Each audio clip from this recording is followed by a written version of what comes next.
પ્રમુખ તરીકે નીતાબેન નિલેશભાઈ ઠક્કરની વરણી। ડીસા નગરપાલિકાને 1 વર્ષ માટે કાયમી પ્રમુખ મળ્યા। ડીસા નગરપાલિકામાં સંગીતાબેન પ્રકાશભાઈ દવેના રાજીનામા બાદ ભારતીય જનતા પાર્ટીએ ઉપપ્રમુખ શૈલેષભાઈ રાયગોર ઇન્ચાર્જ પ્રમુખ તરીકે જવાબદારી સોંપવામાં આવી હતી। ત્યારબાદ એકાદ માસ પછી સેન્સ પ્રક્રિયા લેવાયા બાદ આજે ડીસા નગરપાલિકા નવીન પ્રમુખ તરીકે વોર્ડ નંબર 4માં ચૂંટાઈને આવેલા નીતાબેન નિલેશભાઈ ઠક્કરની વરણી કરવામાં આવી હતી। નામની જાહેરાત થતાની સાથે તમામ સભ્યોએ તાળીઓ અને જય શ્રી રામના નારા સાથે વધાવી લીધા હતા। આજે સવારથી જ ડીસા નગરપાલિકા બહાર ચુસ્ત પોલીસ બંદોબસ્ત ગોઠવી દેવામાં આવ્યો હતો।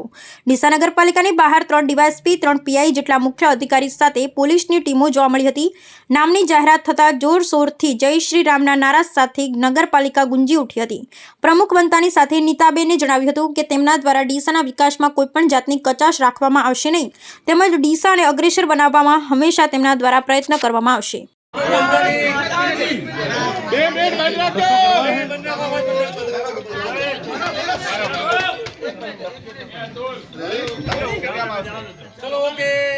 આજે ડીસા નગરપાલિકાના પ્રમુખ પદે મારી વરણી કરવા બદલ પ્રદેશ ભાજપના આગેવાનશ્રીઓ, જિલ્લા ભાજપના આગેવાનશ્રીઓ, શહેરના આગેવાનશ્રીઓ તેમજ અમારા ધારાસભ્ય અને નગરપાલિકાના સૌ સદસ્યશ્રીઓ સૌનો ખૂબ ખૂબ આભાર વ્યક્ત કરું છું।